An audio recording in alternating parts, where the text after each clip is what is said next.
አርእስተ ዜና አሁናዊ የቤተክርስቲያን ችግሮች የሚፈቱት ሰው ላይ አብልጠን ስንሰራ ነው ሲሉ ርዕሰ ሊቃውንት ቆሞስ አባ ገብረ ኪዳን ግርማ አሳሰቡ። በሰርግ ስነ ስርዓቶች ላይ የሚታዩ መንፈሳዊ ሴቶችን የሚሸረሽሩ የአዘማመር ግድፈቶች ሊታረሙ እንደሚገባ ተጠቆመ። በዘመናችን የቴክኖሎጂ መስፋፋትን ተከትሎ የሚፈጠሩ ስህተቶችን በማረም ረገድ የተዋሕዶ መተግበሪያ ሚና ጉልህ መሆኑ ተነገረ። ሰላም የእግዚአብሔር ቤተሰቦች ከማህበረ ቅዱሳን ቴሌቪዥን የዕለቱን አብይ ዜና ይዘንላችሁ ቀርበናል። ከዜናዎቹ ጋር አብሬያችሁ ቆይታ ማድረገው ኤልሳቤት ፒተርን ከዜናዎቹ ጋር አብራችሁን ትሆኑ ዘንድ በአክብሮት ጋብዝን። አሁናዊ የቤተክርስቲያን ችግሮች የሚፈቱት ሰው ላይ አብልጠን ስንሰራ ነው ሲሉ ርዕሰ ሊቃውንት ቆሞስ አባ ገብረ ኪዳን ግርማ አሳሰቡ። ርዕሰ ሊቃውንት ይህንን ያሉት በቦሌ ደብረ ሳሌም መድኃኔዓለም መጥምቀ መለኮት ቅዱስ ዮሐንስና አቡነ አረጋዊ ካቴድራል ለማህበረ ካህናት በተሰጠ ስልጠና ላይ ነው። ስልጠናውን የተከታተለው ባልደረባችን ተመስገን ፈቃዱ ነው። ምእመናን በጾም በጸሎት ተወስነው እንዲያስቀድሱ ንስሐ ገብተው ከበደል እንዲርቁ የክርስቶስን ቅዱስ ሥጋውንና ክቡር ደሙን እንዲቀበሉ ማድረግ የቅድስት ቤተክርስቲያን ተቀዳሚ ተልእኮ ነው። ይህንን ተልእኮም ልትወጣ የምትችለው ሕንጻ ሥላሴ ላይ አብልጣ መስራት ስትችል ነው ሲሉ ርዕሰ ሊቃውንት ቆሞስ አባ ገብረ ኪዳን ያሳስባሉ። አንድ ክርስቲያን ቤተክርስቲያን ነው ማለት ሱስ የወረሰው ሰውዬ ቤተክርስቲያን እንደሆነ ታውቃላችሁ ወይ ነው ማለት ይፈልጉ። እሱ ነው ቤተክርስቲያን። አሁን እኛ የምንሰግድበትን የምናነጥፈውን የምንጎዘጉዘውን የምናጥነውን የምንቀድስበትን ይሄን ነው ቤተክርስቲያን የምንከባከብ። ያኛው ቤተክርስቲያንስ ነው። ያኛው ቤተክርስቲያን ላይ ትኩረት አጥተናል፣ ትተነዋል። እውነት ለመናገር ማለት የተተወው ቤተክርስቲያን ያ ነው። ግልጹ ልንገራችሁ፣ ህንጻችን አሳምረን ነገ ህንጻችን ብቻ ተገትሮ ህዝብ ጥሎን ሄዶ ተወርሰን እንቀራለን። ይሄኛው ቤተክርስቲያን ተዘንግቷል። አንድ ክርስቲያን ቤተክርስቲያን ሜጀር ነገሯን ትተዋለች። በእኔ ነገር ሜጀሩ ሰው መስራት ነው። ሰው መስራት ተትቷል። ህንጻ አይሰራ አይደለም። ይሄ ቤተክርስቲያን ግርግዳውን ራሱ የወርቅ ብናደርገው እንዴ ለክርስቶስ ያንስበት ምን ይሆነ? ምንድነው በወርቅስ ብንሰራው? ጉዳዩ ግን ሜጀሩን ትተን ስናደርገው ግን ልብ ያማል። ዋናው ነገር የሱን ህንጻ መስራት ነው። እነሱ ደግሞ ሰዎች ናቸው። የሰዎችን አመል መስራት ነው። አሁን ቤተክርስቲያን እኔ መቼ ሊገባን እንደሚችል ሁሉ አላውቅም። መቼ ሊገባን ያንድ ሰበካ ጉባኤ አመታዊ እቅድ መሆን ያለበት መጀመሪያ ሰዎች ናቸው። ቀጥሎ ነው ልማት የሚያቅደው ማለት ነው። እዚህ ሰበካ ጉባኤ ውስጥ ይታቀድ አይታቀድ ያው እግዚአብሔር ያውቃል። እኔ አላውቅም። ጠቅላላውን ቤተክርስቲያን ነው እየተናገርኩ ያለሁት። አንድ ቤተክርስቲያን በአመቱ መታቀድ ያለበት ይሄንን ቤተክርስቲያን በተለያዩ ጊዜያት ልዩ ፈተናዎች ይገጥሟታል። ይህንንም ማለፍ የምትችለው ምእመኗ ላይ አብልጣ መስራት ስትችል ነው ሲሉም አክለው ገልጸዋል። መቼም ሁሉ ነገር ይፈትናታል ቤተክርስቲያን። ፖለቲካው ምኑም ቤተክርስቲያን ይፈትናል። በሌላ የውጭም ፖለቲካ ብሎት የውስጥም በሉ ምንም ይሁን ቤተክርስቲያን ይፈትናል። የሚፈጠር ነገር ሁሉ ቤተክርስቲያን ይፈትናል።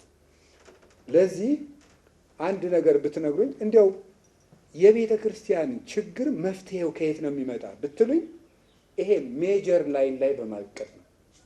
የራሳችን ሰው ላይ በመስራት ነው። ዋናው ከቅዱስ ሲኖዶስ እስከ አጥቢያ ቤተክርስቲያን ሰው ላይ መታቀድ ሲጀምር የቤተክርስቲያን መፍትሄ ያኔ ነው የሚመጣው። ሰው ላይ መታቀድ ሲጀምር ሀገረ ስብከትም አጥቢያም ሲኖዶስም ሰዋዊ እቅድ አመታዊ እቅድ ሲያቅድ ማለት ሰብአዊ እቅድ ሲያቅድ ደስ ይመጣል። ምእመናን የሌሏት ቤተክርስቲያን ባዶ ናት ያሉት ርዕሰ ሊቃውንት ቆሞስ አባ ገብረ ኪዳን ግርማ ወጣቱን ትውልድ ወደ ቤተክርስቲያን በማቅረብ በልዩ አገልግሎቶች ልናሳትፋቸው ይገባል ሲሉም መልእክት አስተላልፈዋል። ህብረቱ እየቆመ ነው። ምእመናንም ያስፈልጉናል፣ ወጣቶች ያስፈልጉናል። ወጣት የሌላት ቤተክርስቲያን ደግሞ ባዶ ናት፣ አትሻገርም ዘመን። አሁን ነገ ሁሉም ያለውን አምጣ። ኮምፒውተር የምታውቀው ና ቤተክርስቲያን ውስጥ ግባና ስራ። ኢንጂነሪንግ የምታውቀው ና ስራ እዚህ። ጂኦግራፊ የምታውቀው ና ስራ። ሁሉ ሙያ ያለ ሁሉ መክሊትህን ይዘና መባል አለበት። ቤተክርስቲያን ለዚህ የተዘጋጀ የመክሊት ቦታ ሊኖራት ይገባል። በሰርግ ስነ ስርዓቶች ላይ የሚታዩ መንፈሳዊ ሴትን የሚሸረሽሩ የአዘማመር ግድፈቶች ሊታረሙ እንደሚገባ ተጠቆመ። የሰርግ መዝሙር አገልግሎቶች ከመንፈሳዊ ይዘታቸው ወጥተው ወደ አላስፈላጊ ስርዓት እያዘነበሉ መሆኑ የተገለጸ ሲሆን የመዝሙር አገልግሎቱ ክብር ተጠብቆ ወደ ቀደመ ያሬዳዊ ስርዓቱ ሊመለስ እንደሚገባ ተመላክቷል። ታሪኳ አራርሶ ተጨማሪ አላት። በአሁኑ ወቅት በሰርግ መድረኮች ላይ የሚቀርቡ መዝሙራት ያሬዳዊ ስርዓታቸውን እየለቀቁና ወደ ስርዓት አልበኝነት ድርጊት እያዘነበሉ መሆኑ ተጠቆመ። እንዲሁም ከቤተ ክርስቲያን እውቅና ውጪ ለሰርግ መርሃ ግብር የሚሰሩ ማህበራት በሰርግ አገልግሎት ወቅት ከስርዓተ ቤተ ክርስቲያን ያፈነገጡ ተግባራትን እያከናወኑ መሆኑን መጋቤ ስርዓት ቀሲስ ተስፋዬ ኃይሉና ዲያቆን ስጦታው አበበ ነግረውናል። አንዳንድ ቦታዎች ላይ እንደዚሁ ምን እናስተውላለን? ልክ መለስተኛ ዘፈን እየሆኑ ያለበት ሁኔታ ነው የምናስተውለውና ብዙ ሰዎች እንደውም ሁለት አይነት ልብ እንዲሆኑ ያደረግናቸው ይመስለኛል። አንዳንድ ጊዜ በሰንበት ትምህርት ቤት ስምም ደግሞ የሚመስሉ ነገሮችም አሉ። ደግሞ ሁሉም ሰንበት ተማሪ አይደለም። ዛሬ አንዳንድ ማህበራት ዩኒፎርም አሰርተው መዝሙር የሚያገለግሉት፣ አንዳንድ ደግሞ ኢቨንተር ሆነው ደግሞ የሚሰሩ ተቋማት ወጣቶች እየመጡ ነው። ይሄ ሁሉ እንግዲህ እንደ ቤተክርስቲያኒቱ ስርዓት ፈርም ያዝ መቻል አለበት። እንደ ሰንበት ትምህርት ቤት አቅጣጫ እየሰጠ ሰንበት ተማሪዎቹን ለማስተካከል ይሞክራል። ይሄ ደግሞ እንደዚህ የወጡት ማህበራት በየማህበር እየተደራጁ ያሉትን ደግሞ ያው የማህበራት ህብረት አዲስ የተቋቋመ አለ። እሱ መመሪያው በደንብ እንዲተገበር ሰንበት ትምህርት ቤት አንድነት የራሱን ጥረት ያደርጋል፣ እያደረገም ነው ያለው። ይህም በመንፈሳዊ አገልግሎቱ ላይ የራሱን አሉታዊ ተጽዕኖ እያሳደረ በመሆኑ መዝሙራት ወደ ቀደመ ይዘታቸው ሊመለሱ እንደሚገባ የገለጹ ሲሆን አንዳንድ በአገልግሎት ወቅት ክፍያ የሚጠይቁ ሰንበት ትምህርት ቤቶች ከድርጊታቸው ሊቆጠቡ እንደሚገባ ጠቁመዋል። ዜማቸው አንድ ችግር አለበት። ሁለተኛ እንደገና ደግሞ የአዘማመር ስርዓቱ ከስርዓተ ቤተክርስቲያን የወጣ ነው። የሚጠቀሟቸው ቃላቶችም ልክም አይደሉም። በዛ መልክ የሰርግና የቤተክርስቲያንን ስርዓት ማድረግ እኔ ተገቢ ነው ብዬ አላስብም። እንግዲህ ሁለት አይነት ነው ያለው። እኔ ሁሉም ሰንበት ትምህርት ቤቶች ያስከፍላሉ ብዬ አላስብም። በሰርግ የታወቁ ሰርግ የሚያጅቡ እንቅስቃሴያቸውም ዝላይ የመሰለ ትንሽ ሰንበት ትምህርት ቤትን ሊያስነቅፉ የሚችሉ ያለባቸው አካላት እነኚህ በጣም በቢዝነስ በገንዘብ የሚሰሩ ናቸው። አንዳንድ ደግሞ የተቀደሱ ሰንበት ትምህርት ቤቶች አሉ፣ ምንም ክፍያ ክርስቲያን ስለሆነ ብቻ የሚያጅቡ ግን ያቅማቸውን ያህል። ይህ ተግባር የመንፈሳዊ አገልግሎቱን ክብር የሚያሳንስ በመሆኑ የመዝሙር አገልግሎቶች ወደ ስርዓት አልበኝነት ከሚያደላ ድርጊት ወጥተው የቤተ ክርስቲያንን የአዘማመር መንገድ የተከተሉ መሆን አለባቸውም ሲሉ አሳስበዋል። ወደፊት መሰራት አለበት። ምንም አንድና ሁለት የለውም። በስርዓተ ትምህርታችንም አንዱ ቤተክርስቲያን የምትሰራበት አንዱ ጋብቻ ነው። ስለዚህ ሰንበት ትምህርት ቤቶች ወደፊት ሊሰሩበት ይገባል። እስካሁን ግን ብዙ የሰሩ ጥቂት ሰንበት ትምህርት ቤቶች ይንቀሳቀሳሉ። እንደ አጠቃላይ ግን የመዝሙር አገልግሎቶቹ ምን ይመስላሉ ሲባል ብዙዎቹ ዝላይ የሚበዛቸው ናቸውና ይሄ መስተካከል አለበት ብዬ ነው የማስበው። የካህናት አርአያ አለመሆን ለምእመናን መንፈሳዊ ሕይወት ተግዳሮት ነው ሲሉ ሊቀ ሊቃውንት ስምዐኮነ መልአክ አሳሰቡ። የካህናት መገለጫው የምእመናን መኖር እንጂ ለራስ ማሰብ አይደለምም ብለዋል። ተመስገን ፈቃዱ እውነተኛውን አማናዊውን ክህነት የመሰረተው ጌታችን ኢየሱስ ክርስቶስ ነው። በመሆኑም ክህነት ለእግዚአብሔር የሚቀርብ የተቀደሰ አገልግሎት ነው። በዚህም ሊቀ ሊቃውንት ስምዐኮነ መልአክ በቦሌ ደብረ ሳሌም መድኃኔዓለም መጥምቀ መለኮት ቅዱስ ዮሐንስና አቡነ አረጋዊ ካቴድራል ለማህበረ ካህናት በሰጡት ስልጠና ላይ ክህነት እረኝነት ነው፣ ተልእኳችንን ልንዘነጋ አይገባም ብለዋል። ካህን ስትሆኑ እረኝነቱን ፈልጋችሁት ነው የመጣችሁት። እረኛ ደግሞ እንቅልፍ የለውም። እረኛ የራሱ የሆነ ቤቴ ርስት የሚለው ነገር የለውም። የጌታውን በጎች የጌታውን መንጋ እንደተከተለ ነው የሚኖረው። እረኛ ምን የራሱ ፈቃድ አለው። ቋሚ ቁሳቁስ ነገር የለውም ማለት። ካህን እንዴት በቁሳቁስ ይደለላል? ካህን እንዴት ቁሳቁስ ለሚገዙለት ሰዎች አድልቶ ቁሳቁስ የማይገዙለትን ሰዎች ትቶ አገልግሎት እንዴት ይፈጽማል? ካህን እንዴት ቁስ ተመልክቶ አዳልቶ ደና ልብስ የለበሱትን ከፍ ያለ ስፍራ ሰጥቶ ደግሞ መናኛ ልብስ የለበሱትን ዝቅ ያለ ስፍራ ሰጥቶ እንዴት ያስቀምጣል? ይሄ ከመጀመሪያውም ጀምሮ የእረኝነቱን ተግባር ገና ስላላመነበት ነው ያንን የሚያደርገው። አንድ መንጋ ናቸውና ለአንድ እረኛ የተዘጋጁ የተሰጡ ስለሆኑ ለአንድ ባለቤት ለክርስቶስ ሁሉም እኩል ናቸው። አንድ በረት ውስጥ የሚኖርን መንጋ ብዙ ወተት የሚሰጥ አለ፣ ትንሽ ደግሞ የሚሰጥ አለ አይደል?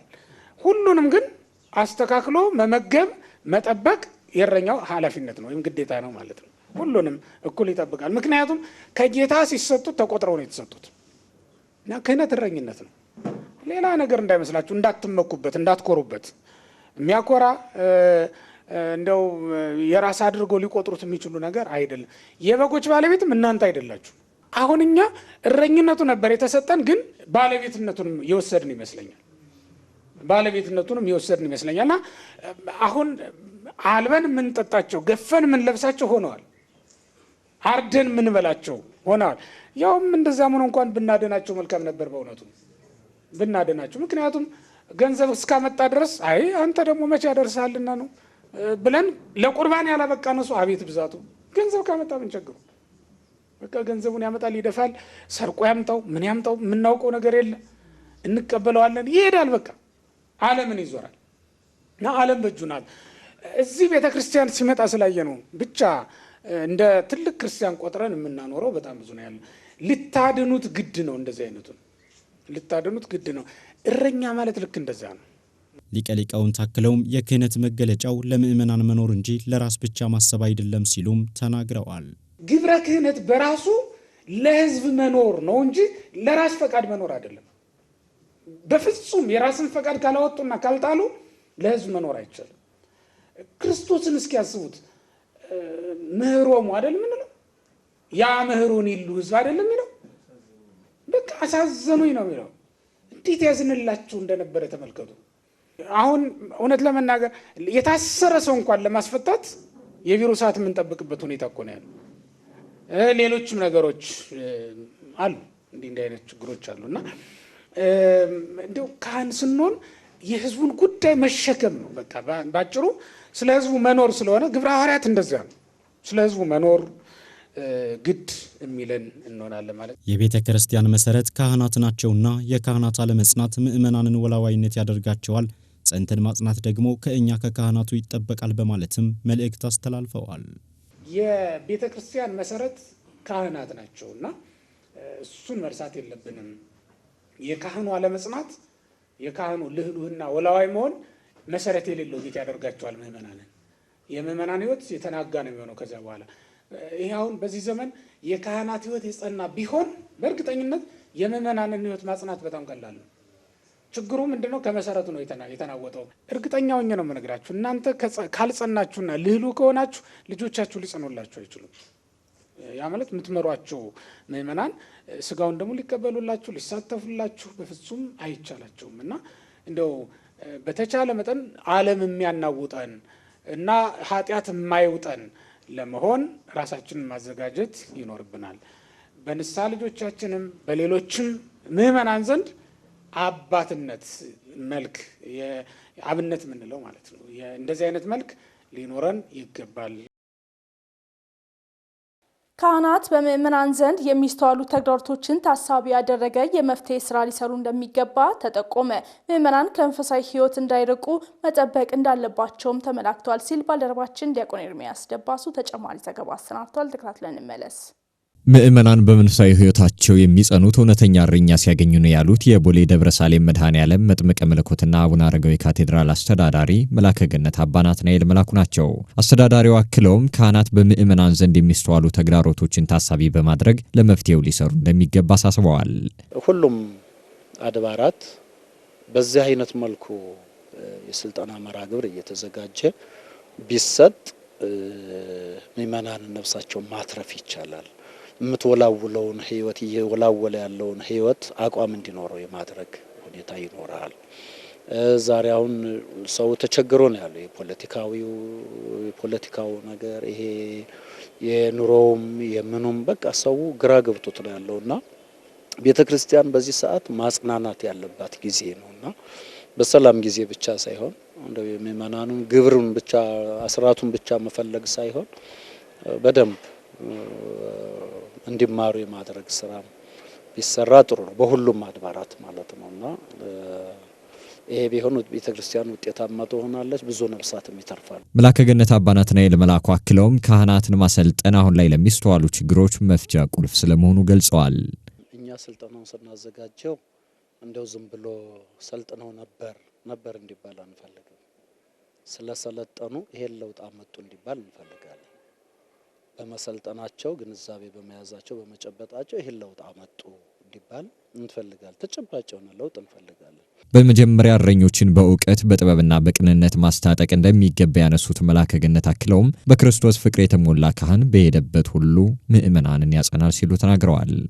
አሁን እያንዳንዱ አበነፍስ ወደ የንስሐ ልጁ ተሰማርቶ በሚያስተምረው ትምህርት እነዚህ አላስፈላጊ እነዚህ በክርስትና ሕይወት ላይ ጫና የሚፈጥሩ ነገሮች ተቋማት ሁሉ እያነሱ ነው የሚመጡት ማለት የቀጨጩ ነው የሚመጡት እና ሁሉም ካህናት የተማሩትን ቀጥታ ተግብረው ውጤት እንዳያመጡ በየወሩ በየ15 ቀኑ እንደየሁኔታው ንስሐ ልጆቻቸውን ሰብስቦ በማስተማር በእነሱም ብቻ ሳይሆን ጉባኤ በመስራት አዳራሾች አሉን እየጠሩ በመመራን ትምህርት እንዲያገኙ የማድረግ እነሱም ደግሞ የሰለጠኑትን ያው በተናጠል በቤትም በሚሄዱበት ጊዜ በንስሐ ልጆቻቸው ቤት ያለ ምንም ነገር በደንብ አስተምረው ግንዛቤ ምእመናንን እንደሚያስጨብጡ ነውና ይሄ በመሆኑ ደግሞ ትልቅ ለውጥ እንደሚመጣ ነው የምጠብቀው።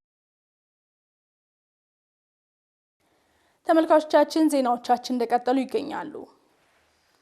በዘመናችን የቴክኖሎጂ መስፋፋትን ተከትሎ የሚፈጠሩ ስህተቶችን በማረም ረገድ የተዋህዶ መተግበሪያ ሚና ጉልህ መሆኑ ተነገረ። ለዚህም በመተግበሪያው የተካተቱ የቅድስት ቤተክርስቲያን መረጃዎች እገዛ እንደሚያደርጉ ተገልጿል። በማህበረ ቅዱሳን የአሜሪካ ማዕከል የላከልን መረጃ ሀብቴ ብርሃኑ በተከታይነት ይዞልን ይቀርባል። ላለፉት 12 ዓመታት አገልግሎት ስትሰጥ የነበረችው ተዋህዶ መተግበሪያ ተሻሽላና አዳዲስ ይዘቶችን አካታ ለአብነትም የቤተክርስቲያን ወቅታዊ መረጃዎችንና ሌሎችንም ይዛ ቀርባለች ሲል በማህበረ ቅዱሳን የአሜሪካ ማዕከል አሳውቋል። ይህም በመተግበሪያዋ አስተማማኝና ደህንነቱ የተጠበቀ የቤተክርስቲያን መረጃ በቀላል መንገድ ማግኘት እንደሚቻል ወይዘሮ መሳይ ከበደ በማዕከሉ የአይሲቲ ኢንፎርሜሽንና ቴክኖሎጂ ዋና ክፍል ኃላፊ ተናግረዋል። ተዋህዶ የተሰራችው ከስክራች ጀምሮ በማህበረ ቅዱሳን አይሲቲ ክፍል ነው። መረጃዎቹም እዛ ላይ ያሉት መረጃዎች በሙሉ የማህበረ ቅዱሳን ነው። ሴኩሪቲው ሴፍ ነው፣ አስተማማኝ ነው። በባለሙያዎች የተሰራ አፕ ነው። ስለዚህ ባለቤትነቱን ተጠያቂነቱን የሚወስደው ማህበረ ቅዱሳን ነው ማለት። አሁን ላይ የቴክኖሎጂ መስፋፋትን ተከትሎ ከአቅም በላይ የሆነ የመረጃ ክምችት ጫናና ሌላም ችግር እየታየ ይገኛል። ከዚህም ጋር ተያይዞ የሚከሰቱ ስህተቶችን ለማረም አፑ ድርሻው ትልቅ ነው ብለዋል። ተዋህዶ አፕ ላይ ያለው መረጃ የቤተክርስቲያን መረጃ ነው። በማህበራችን ሚዲያዎች የምናገኛቸውን መረጃዎች በሙሉ በቀላሉ ልናገኝበት እንችላለን። ስለዚህ የቤተክርስቲያን መረጃ ነው፣ የቤተክርስቲያን ድምጽ ነው። አድራሻዎቹም የቤተክርስቲያን መረጃዎች ናቸው። ውዳሴ ማርያም፣ መዝሙረ ዳዊቱም ሁሉም የቤተክርስቲያን ናቸው። እንዳልኩ ባለን ቴክኖሎጂ ተጠቅመን ለሁሉም አክሰሰብል እንዲሆን ያደረግነው። ስለዚህ መረጃው ትክክለኛ መረጃ የቤተክርስቲያን መረጃ ነው። በቀጣይ ማዕከሉ ከመተግበሪያ ባሻገር የቤተክርስቲያን አገልግሎቶችን ለማዘመን ምን አቅዷል ስንል ለጠየቅናቸው ጥያቄ ተከታዩን ምላሽ ሰጥተውናል። አንደኛው ተዋህዶ አፕን ራሱን በተመለከተ በተለያዩ ቋንቋዎች የተለያዩ ፊቸር ጨምረን ሪሊዝ የማድረግ ሀሳቦች አሉ። ፊድባክም እየተቀበልን ነው። እሱን ጨምረን እሱን አካተን ሌላኛውን ቨርዥን ሪሊዝ እናደርጋለን። አንደኛው ሴንትራላይዝድ ዳታቤዝ ሲስተም ነው። በቅርቡ እያጠናቀቅ ነው እንገኛለን። እሱን ፕሮጀክቱ ዓላማው የማህበረ ቅዱሳን ሲስተም በየቦታው በየሀገሩ የተሰሩ ናቸውና እነዚህን ዳታዎች በሲስተሞች ላይ ያሉንን ዳታዎች ወደ አንድ ሴንትራላይዝድ ዳታቤዝ ሲስተም ያመጣል። ሌላው የኢትዮጵያ ኦርቶዶክስ ተዋሕዶ ቤተክርስቲያን መረጃ ቋት ወይም ደግሞ ኤኦቲሲ ሀብ ብለን እየሰራን ያለ ነው። የቤተክርስቲያን መረጃን የሚይዝ ዌብሳይት አለን። ይሄ ዌብሳይት የትም ዓለም ላይ ያለችዋን ቤተክርስቲያን መረጃ ነው የሚይዘው። ቴክኒካል ስራው ግን ከ90% በላይ አልቋል። ሌላው የሳይበር ሴኩሪቲ ላይ ነው ትኩረት ሰጥተን እየሰራን ያለ ነው። ሳይበር ሴኩሪቲ የማህበረ ቅዱሳን የአይቲ ሴኩሪቲ ፖሊሲን ከማውጣት ጀምረን እሱን ኢምፕሊመንት እያደረገን እንገኛለን። ከቤተ ክርስቲያን አልፎ የሀገር ጌጥ የሆነው የቅዱስ ያሬድ ስራዎችን ለመላው ዓለም የማስተዋወቅ ስራ መስራት እንደሚገባ ተገለጸ። ቅዱስ ያሬድ ካበረከታቸው ዘርፈ ብዙ ስራዎች አንጻር የተሰጠው ትኩረት አነስተኛ ነው ተብሏል። ዲያቆን ኤርሚያስ ደባሱ እጅግ በረቀቀ የግዕዝ ቋንቋ ውበት በቃላት ምርጫና በቅኔ ጥበብ መጽሐፍ ቅዱስን በዜማ ያብራራ መተርጉም ዘበድርሳን ነው ቅዱስ ያሬድ። ቤተክርስቲያን ምሊተ ስብሐት ወአኮቴት ወማህሌት ወይም የማህሌት ምስጋና ግምጃ ቤት ሆና የምትኖረው ወይም በምስጋና ተሞልታ የምትኖረው በማን ነው ካልከኝ ቅዱስ ያሬድ በደረሳቸው የዜማ መጻሕፍት ሲሆን አንዱና ዋናው ታላቁ ይሄው ድጓ የሚባለው። ዛሬ ላይ ዓለም ኢትዮጵያን በራሷ ፊደል በራሷ አቆጣጠርና በራሷ የዜማ ስልት እንድታውቃት ካደረጉ መሰረቶች መካከል አንዱ ያሬዳዊ ጥበብ ነው። ቅዱስ ያሬድ ከቤተ ክርስቲያን መንፈሳዊ አገልግሎት አልፎ ለኢትዮጵያ ታሪክ ስነ ጽሑፋዊና ኪነ ጥበባዊ እድገት ያበረከተው አስተዋጽኦ ዘመን የሚሻገር ሕያው ምስክር መሆኑንም መላከ ታቦር ኃይለ ኢየሱስ ፈንታውን ገልጸዋል። ክርስቶስ በደሙ ዓለምን እንደቀደሳት ቅዱስ ያሬድ ደግሞ በደረሰው ዜማ ኢትዮጵያን ያረሰረሰ ያረካት በጣም ልዩ የሆነ ድርሰት የደረሰላት የኢትዮጵያ ባለውለታ ነው። ኢትዮጵያዊነትን እንደ ቅዱስ ያሬድ የሰበከ፣ ሃይማኖትን እንደ ቅዱስ ያሬድ ያጠነከረ፣ ነገረ ድነትን እንደ ቅዱስ ያሬድ ያመሰጠረ፣ በሰማይም በምድርም ያለውን አስተምሮ በሱ ልክ በመዝሙር እየዘመረ ያስተማረ ማን አለ? የለም። ያውም እየዘመረ የቅዱስ ያሬድ ድርሰት ከውጪ የመጣ ፍልስፍና ወይም ዓለማዊ ሐሳብ አይደለም ያሉት መላከ ታቦር አክለውም ከቤተ ክርስቲያን አልፎ የሀገር ጌጥ የሆኑ ስራዎችን ለመላው ዓለም ማስተዋወቅ እንደሚገባ አሳስበዋል። እውነት ለመናገር ነገረ ድነትን በቅዱስ ያሬድ ልክ ያስተማረ አለ? ትንሣኤውን እንዴት ነው የገለጠው? የሐዋርያትን ስብከት እንዴት ነው የገለጠው? የነቢያትን ትንቢት እንዴት ነው የገለጠው? በሰማይ በምድር ያለውን ነገሩን እንዴት ነው የገለጠው? ሙሉ ድጓ፣ ሁሉም የሰንበት መዝሙራት ዮሐንስ አይዳ ብሎ ከመንተ መብረቅ እስከሚለው መጽሐፍ ቅዱሳዊ ነው። መጽሐፍ ቅዱስ ነው። መጽሐፍ ቅዱሳዊ ነው። ተረዳኝ አይደል? በቃ ግልጽ ነው አይደል? ሐሳቤ መጽሐፍ ቅዱስ ነው። መጽሐፍ ቅዱሳዊ ነው። አንዳንዱ እንዳለ ሙሉ መጽሐፍ ቅዱስ ነው።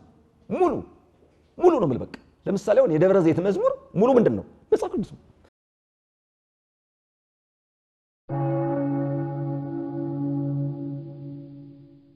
በዛሬው ዕለት ታስበው ከሚውሉት ቅዱሳን መካከል ቅድስት እሌኒ ንግስትን የተመለከተ አጠር ያለ ታሪክ ወደ እናንተ ይቀርባል። እሱን ተከታትለን ተመልሰን እንገናኛለን። በተሰራባት ሴራ ይወዳት የነበረው ባለቤቷ ወደ ባህር የጣላት እግዚአብሔር በወደደ ጊዜ ደግሞ ቤተክርስቲያንን ነጻ የሚያወጣ የወለደችውና ከአብያተ ጣዖታት ወደ አብያተ ክርስቲያናት አዋጅ አሳውጆ የቤተክርስቲያን ወርቃማውን ዘመን ያመጣውን ንጉስ የወለደች እናት ታሪክ ሲነሳ እንዲህ ይገለጣል። ቅድስት ንግስት እሌኒ። ይህችም ቅድስት በፊት የአንድ ነጋዴ ሰው ሚስት ነበረች። እርሱም በነገረ ሰሪ ንጹሕ ሆና ሳለችም ወደ ባህር ጣላት። የክብር ባለቤት በሆነ በጌታችን ፈቃድም ሮሃ ከሚባል ሀገር ደርሳ የበራንጢያን ንጉስ ቁንስጣ አገኛት። ውበቷና ደምግባቷም አይቶ አገባት። ለክርስቲያን ነገስታት መጀመሪያቸው የሆነውን ቆስጠንጢኖስን ወለደችው። ምግባርና ሃይማኖቱን በማስተባበር በመልካም አሳደገችው። ልጇን በነገሰ ጊዜ ወደ ኢየሩሳሌም ሄዶ የክርስቶስን መስቀል ትገልጽ ዘንድ የክብሩ ቦታዎችንም ትሰራ ዘንድ ህልምን አየች።